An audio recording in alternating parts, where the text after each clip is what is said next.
ये students, next है journal में prepaid expense and outstanding expense की journal entry. So prepaid expenses हमारे कौन से एक्सपेंस होते हैं? These are those expenses which are paid in advance by the business. अगर मान लो कि नेक्स्ट मंथ आने वाला है जुलाई का, ठीक है जी। सो जुलाई के एक्सपेंसेस, मान लो कि जुलाई का रेंट जो है वो आपने पहले पे कर दिया, मतलब जून के रेंट के साथ ही पे कर दिया। जून का रेंट है 1000, सो आपने 2000 पे कर दिया, मीन्स नेक्स्ट जुलाई का भी पे कर दिया साथ में ही। तो उसे हम कहते हैं प्री पेड एक्सपेंस, जो आप पहले एक्सपेंस पे करते हो। जैसे कि आप सिम लेते हो, ठीक है, उसे आप क्या कहते हो? प्रीपेड सिम कहते हो ना। तो वो प्रीपेड का मतलब क्या होता है कि आपने एक मंथ का पहले उसमें जो बैलेंस डलवाया और फिर आपने उसको यूज़ किया, इसे आप प्रीपेड बोलते हो ना। तो प्रीपेड का क्या मतलब हो गया? खर्चा पहले कर दिया जबकि अभी वो अराइज नहीं हुआ, ठीक है जी। सो एग्जांपल लेते हैं यहाँ पे, Ram and company paid insurance of 6000 in advance. 6000 की जो इंश्योरेंस थी कंपनी ने वो पहले पे कर दी, ठीक है जी। प्रीपेड एक्सपेंसेस आपके एसेट होते हैं, ठीक है।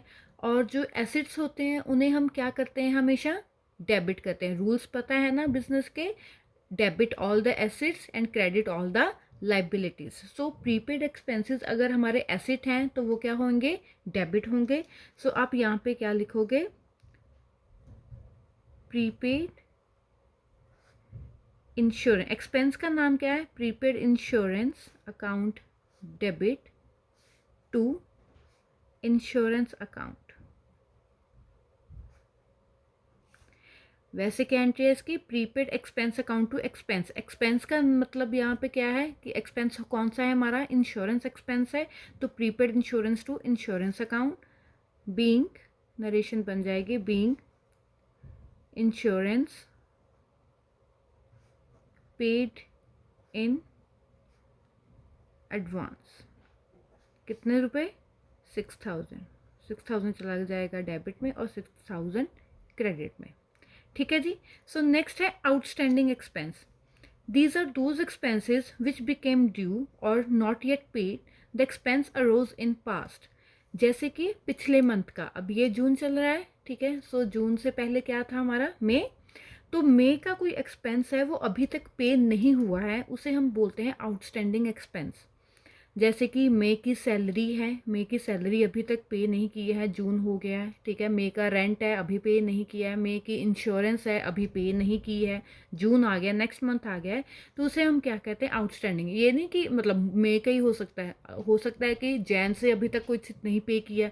तो मतलब अब तक जो भी चीज़ एक्सपेंसेस हमने पे नहीं किए उन्हें हम आउटस्टैंडिंग एक्सपेंसेस बोलते हैं, ठीक है जी। आउटस्टैंडिंग एक्सपेंसेस आपके क्या होते हैं? लाइबिलिटीज़ होती हैं, ठीक है जी। प्रीपेड क्या था? आपकी एसेट। आउटस्टैंडिंग आपका क्या है? लाइबिलिटीज़। सो लाइबिलिटीज़ हमारी कहाँ पे जाती है? क्रेडिट में। सो दैट मीन्स आउटस्टैंडिंग अगर क्रेडिट में जाएगा तो डेबिट में उस एक्सपेंस का नाम आएगा। So salaries.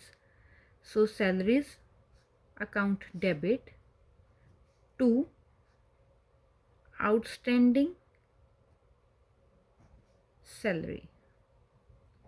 आउटस्टैंडिंग को हम O/S भी बोल देते हैं। सो पूरा आउटस्टैंडिंग लिखने के बजाय आप O/S लिख दो, ये भी एक्सेप्टेबल है बुक्स ऑफ अकाउंट्स में, ठीक है जी। To outstanding salary account. कितने की? 15000 की। 15000 चला जाएगा डेबिट में, क्रेडिट में, बीइंग आउटस्टैंडिंग सैलरीज। क्लियर जी। प्रीपेड है एसेट, आउटस्टैंडिंग है एक्सपेंसेस, ठीक है, क्लियर।